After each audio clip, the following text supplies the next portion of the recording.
Hi friends, எல்லோருக்கும் வணக்கம். எல்லோரும் எப்படி இருக்கீங்க? நல்லா இருக்கீங்களா? இன்றைக்கி அந்த கதையோட அடுத்த பகுதி தான் பார்க்க போகிறோம். அதுக்கு முன்னாடி நீங்கள் செய்ய வேண்டிய விஷயம் என்ன அப்படின்னு கேட்டிங்கன்னா, மறக்காமல் நம்ம இந்த சேனலை சப்ஸ்கிரைப் பண்ணுங்கள். கீழே இருக்க பெல் பட்டனையும் கிளிக் பண்ணுங்கள். அப்போ தான் போடக்கூடிய வீடியோக்கள் எல்லாமே உடனுக்குடனே உங்களுக்கு நோட்டிஃபிகேஷன் வரும். ஸோ மறக்காமல் சேனலை சப்ஸ்கிரைப் பண்ணிவிட்டு வீடியோ பாருங்கள் ஃப்ரெண்ட்ஸ். வாங்க நம்ம கதைக்குள்ளே போகலாம்.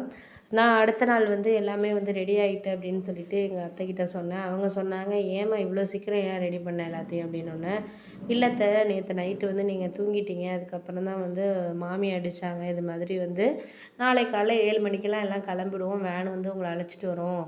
நாங்களும் அந்த வேன்லேயே வந்துடுறோம். நீங்கள் கிளம்பிடுங்க அப்படின்னு சொன்னாங்க. அதனால தான் எல்லாத்தையுமே நான் 4 மணிக்கே எழுந்திரிச்சு எல்லாேருக்கும் சாப்பாடு செஞ்சு வச்சுட்டேன். நம்ம கிளம்பலாமா அப்படின்னு கேட்டோன்னே, மணி இப்போ 6 மணி ஆகிட்டேம்மா, நான் 1 மணி நேரத்துக்குள்ளே எப்படி நம்ம கிளம்ப போகிறோம் அப்படின்னோடனே, அதெல்லாம் கிளம்பலாம் விடுங்க, பிள்ளைங்களை கிளப்புறதா நான் சீக்கிரம் எழுப்பி நான் கிளப்பிடுறேன், நீங்கள் ஒன்றும் இது பண்ணாதீங்க அப்படி இப்படின்னு சொல்லிவிட்டு அதுக்கப்புறம் கிளப்பியாச்சு. கிளப்புனதுக்கப்புறம் என் ஹஸ்பண்ட் சொன்னார், இன்றைக்கி என்ன இவ்வளோ சுறுசுறுப்பாக இருக்கீங்க எல்லோரும் அப்படிங்கிற மாதிரி கேட்டார். ஆமாம், நம்ம ஒரு விசேஷத்துக்கு போகணும் அப்படின்னா நம்ம சுறுசுறுப்பாக மாறினா தானே நல்லாயிருக்கும் அப்படின்னு சொல்லிட்டு இருந்தேன். அதுக்கப்புறம் அவர் எதுவும் ஒன்றும் சொல்லலை. அதுக்கப்புறம் எல்லோரும் வேனில் ஏறி கொஞ்சம் குடும்பமாக ரொம்ப நாளைக்கு அப்புறம் ஒரு 5 வருஷத்துக்கு முன்னாடி போனது. அதுக்கப்புறம் அந்த கோயிலுக்கு இதுக்காக போகணும், ஒரு பொங்கல் வைக்கிறதுக்கு போகணும் அப்படின்னு சொல்லிட்டு அமைஞ்சிருக்கு அப்படின்னு சொல்லிட்டு நான் நினச்சிக்கிட்டு இருந்தேன். ரொம்ப சந்தோஷமாக இருந்துச்சு எனக்கு.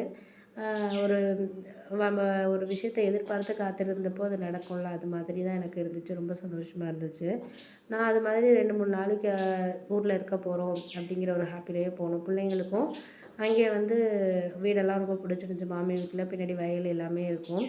ரொம்ப இயற்கையோட ஒரு சூழ்நிலையான ஒரு வீடாக இருக்கும். அதனால் எல்லாருக்குமே ரொம்ப சந்தோஷமாக ஃபீல் பண்ணாங்க. அப்படி இருக்கிறதுனால அந்த நேரத்தில் என்னோடய தங்கச்சியை பொண்ணு கேட்டாங்க.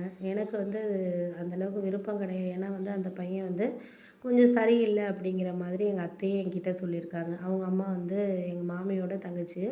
அப்படி இருக்கிறப்ப அவங்க இது மாதிரி கேட்டாங்க, உன் தங்கச்சியை கொடுக்குறீங்களா ஜெயா அப்படின்னு கேட்டோடனே, என்னால் அந்த நேரத்தில் எதுவுமே டக்குன்னு சொல்ல முடியல. ஆனால் கொஞ்சம் கவலையாக இருந்தது. என்னடா திடீர்னு கேட்குறாங்களே அப்படின்னு சொல்லிட்டு, பார்க்கலாம் பார்க்கலாம் அப்படின்னு சொல்லிட்டு சொல்கிறேன் அப்படின்னு சொல்லிட்டு நான் வந்துட்டேன்.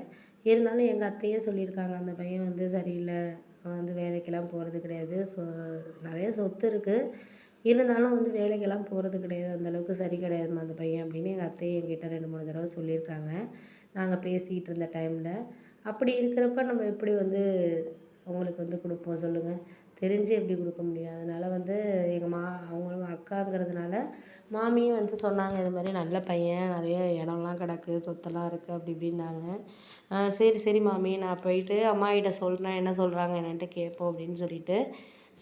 ஆனால் எனக்கு அதில் விருப்பங்கிறது கிடையாது. ஏன்னா நம்ம தெரிஞ்சே நம்ம தங்கச்சியை போயிட்டு அங்கே கொடுக்குறதுக்கு நம்ம இது பண்ணக்கூடாது. தெரியாமல் இருந்தால் பிரச்சனை இல்லை, தெரிஞ்சு நம்ம அங்கே போய் நம்ம கொடுக்குறதுக்கு இது பண்ணக்கூடாதுல்ல அப்படிங்கிறது மாதிரி தான் எனக்கு இருந்துச்சு. நம்ம பார்த்துக்கலாம், இருந்தாலும் அவங்க இந்த விஷயத்துக்கு நம்மளை சொல்கிறாங்க அப்படிங்கிறத தாண்டி நம்மளுக்கு அந்த நேரத்தில் கரெக்டான ஒரு இது இருக்கணும் அப்படிங்கிறது தான் எனக்கு ஒரு விஷயமா இருந்தது. அதனால் முடிஞ்ச அளவுக்கு நம்மளால் அந்த நேரத்தில் நம்மளுக்கு பாசிபிளாக இருக்கக்கூடிய ஒரு சில விஷயங்களை நம்ம வாழ்க்கையில் எடுத்துக்கிட்டு போனோம்னா நம்ம கரெக்டாக இருக்கும் அப்படிங்கிற மாதிரி தான் எனக்கு தோணுச்சு. சரி, சில விஷயங்கள் கொஞ்சம் காம்ப்ளிகேட்டடாக இருக்கும், பார்ப்போம். என்ன தந்தாலும் சிலது நம்மளுக்கு அட்ஜஸ்ட் பண்ணி போகிற மாதிரி தான் இருக்கும். அதை நம்ம எல்லாத்தையும் எடுத்துக்கிட்டு நம்ம வாழ்க்கையில் ஒரு சில விஷயங்களை நம்ம கடந்து போகிறது தான் நம்மளுக்கு ரொம்ப ஒரு நல்ல ஒரு விஷயங்கிறது அப்படிங்கிற மாதிரி இருந்தோன்னே, சரி சரி அதெல்லாம் ஓகே தான், எல்லாம் சரியாயிடும். இன்றைக்கி இந்த நேரத்துக்கு இது கரெக்டாக இருக்குது அப்படிங்கிறது தான் நம்மளுக்கு செய்யக்கூடிய ஒரு விஷயமா வாழ்க்கையில் இருக்குது அப்படின்னு சொல்லிட்டு சொல்லலாம்.